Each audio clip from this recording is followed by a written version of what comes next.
Let's break down a few red flags on platforms for equity crowdfunding. And if you see these, start asking some questions. Let's get into those now.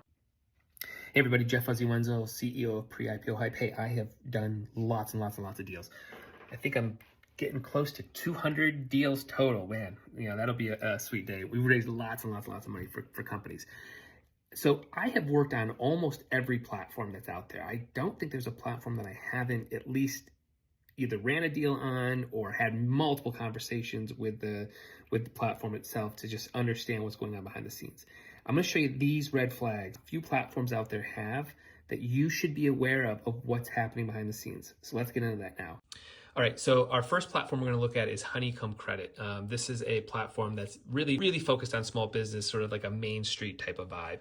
Now you're going to see that this red flag is across these three platforms and it's the same structure. And how that is if we go up here, it's in the URL. See that URL? See how they have a subdomain, invest.honeycombcredit.com? So when you click on any of these deals and you go back up here and we look at the URL, you can see this really long URL. So because it has a subdomain, right? That means that your data is going to be incredibly dirty. So what do I mean by that? Well, that subdomain is on every single campaign. And the way Facebook ads work, TikTok ads, Google ads, that subdomain is going to fire every single time. So what happens is campaign 1 drives traffic, campaign 2, campaign 3, they all drive traffic to their page. But in your ad account, you're seeing all traffic because that subdomain is firing.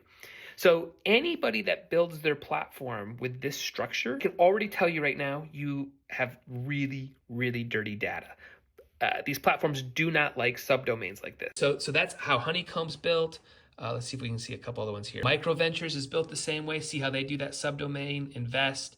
If we click on it, and then .com/offerings, then the client. So that's the only part that's being customized to the issuer. Same thing, Title III does the same thing. They have a subdomain of marketplace.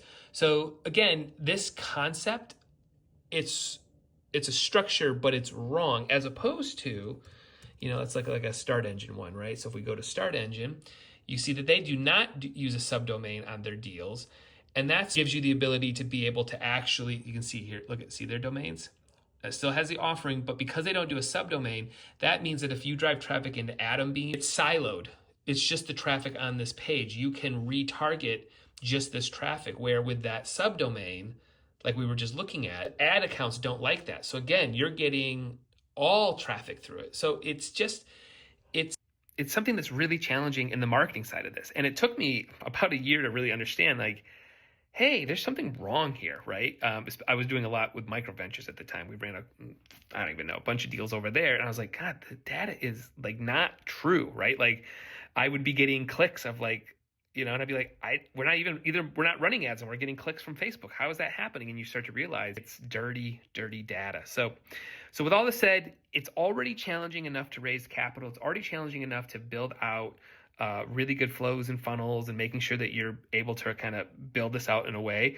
But those are three things that is really the biggest challenge is right there, is that subdomain can be really challenging. And the other challenges is you start to look at aesthetics of pages, right? Really thinking about how this stuff looks on mobile. That's another one that's a huge red flag is, 90% of our traffic's on mobile, right? Especially top of the funnel is people are on their devices. So if your page looks like ass on mobile, nobody's going to invest from that. So again, really trying to understand how are these pages being flipped into mobile. And the third biggest red flag is, how can you do updates, right? So some of these platforms could make it really challenging to do updates, weekly updates, bi-weekly updates. And that's your communication to people who are showing interest, especially on a lot of these platforms when you can, just check for updates or watch the campaign. You want to have a really good update strategy, almost every week posting something. Think of it almost like your newsletter. If the platform makes that really challenging as well, then it's hard to keep pushing updates and showing the momentum of your company behind the scenes. So think about those three things as you're deciding and picking platforms. Those are things that I look for and I say, hey, what do we have available for us? And if it is going to be this way, then I've got to make certain decisions on my end to combat, if the domain structure is that way, or if I can't do updates, I have to make decisions based off of that information as to how we're going to move forward. All right, guys. Hey, come talk to me before you make these decisions. I got a lot of info. Talk to you later. Bye.